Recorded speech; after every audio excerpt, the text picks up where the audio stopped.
Hey, good everybody. How are we doing? Today is Tuesday the 4th, June already. Can't believe it.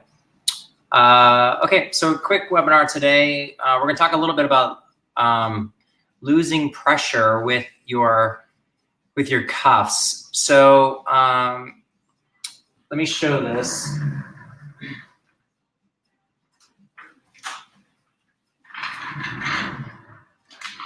So I got my size 2 cuff here. I'm going to throw this on.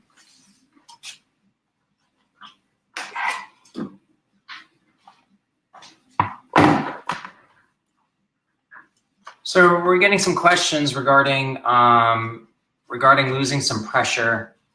Now these cuffs will not lose pressure when you're exercising. So of course I put it on backwards like a rookie.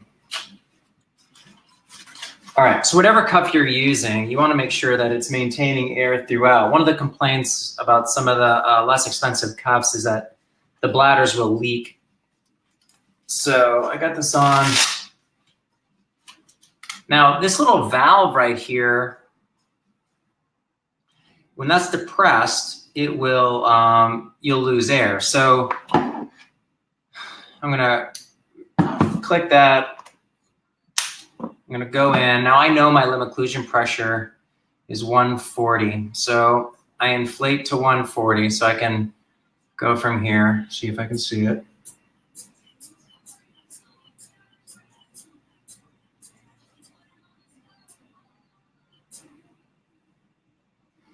Now you see that air, we're losing a little air. Well, of course we are, because this is connected to the stem and that's pressing that stem in order for air to go in when I pump it. I can't expect air to stay in there and have that thing depressed. If I take this off, now I no longer lose air. If I want to lose any air, all I need to do is just tap that a couple times. I'll lose about 10 millimeters of mercury each time I tap it. So now I go back in. I recheck it, okay. So I'm still a little high. If I relax my arm, you can see it dropped.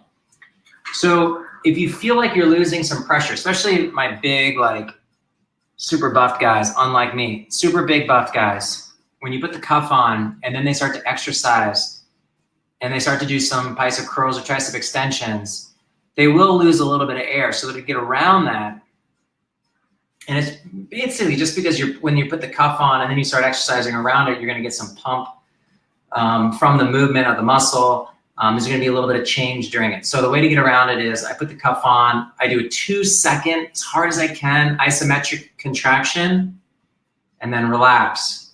2-second isometric contraction, and then relax. And then I inflate this back up. Looks like I lost about 5 millimeters of mercury, so I'm gonna go back up to my 70, which would be 50% limb occlusion pressure. And now I'm good to go. Now when I go to exercise, I'm not gonna lose anything because I reinflated it after those 2 contractions. So again, let me summarize that again. So I'm gonna deflate this all the way. Okay, so there's no air in the cuff. Okay, so now I inflate. It's because I'm bending my arm is why you're seeing that. Okay, so now I inflate. I can't see. I go to 70 millimeters of mercury, which is my 50% limb occlusion pressure.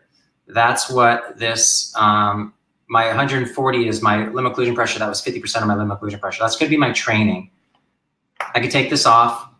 Full contraction, relax. Full contraction, relax.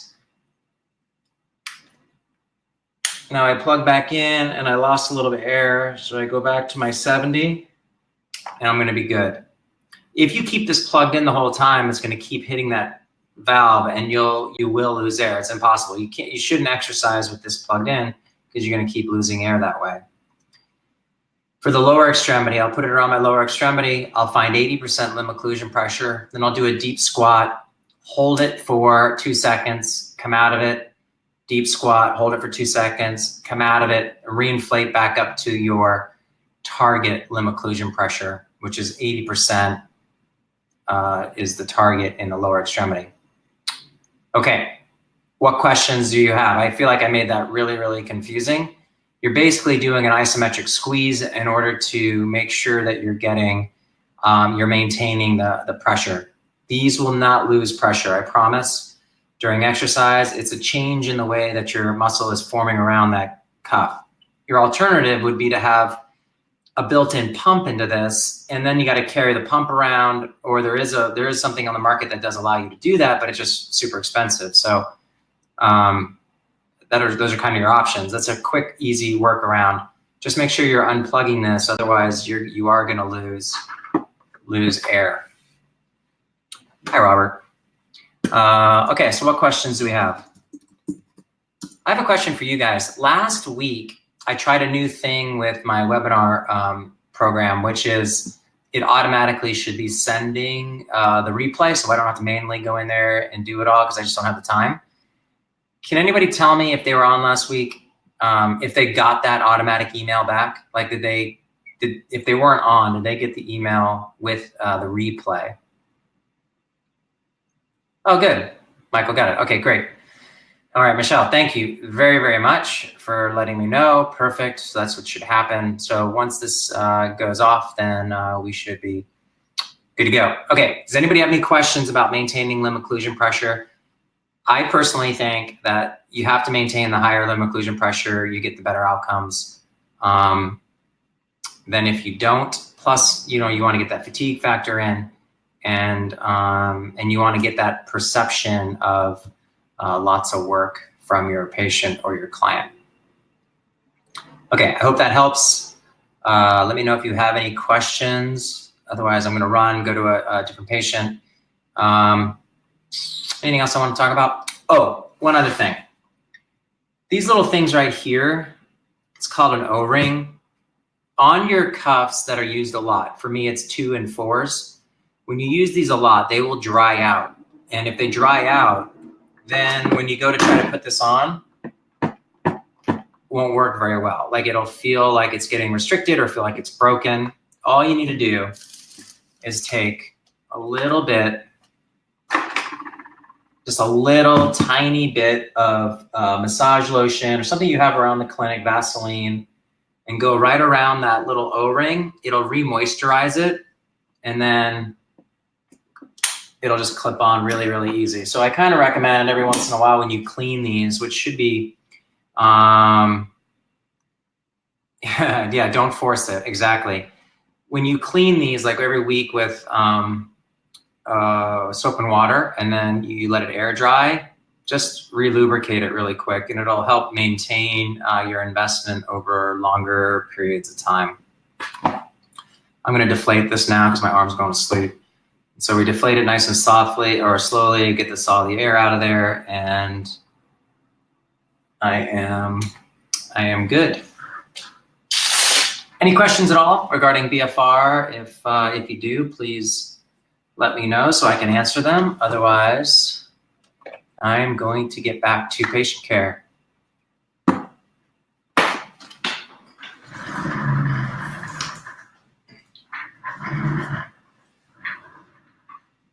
All right, thank you guys so much. I will see you next week. If you think of anything that you'd like me to discuss or talk about,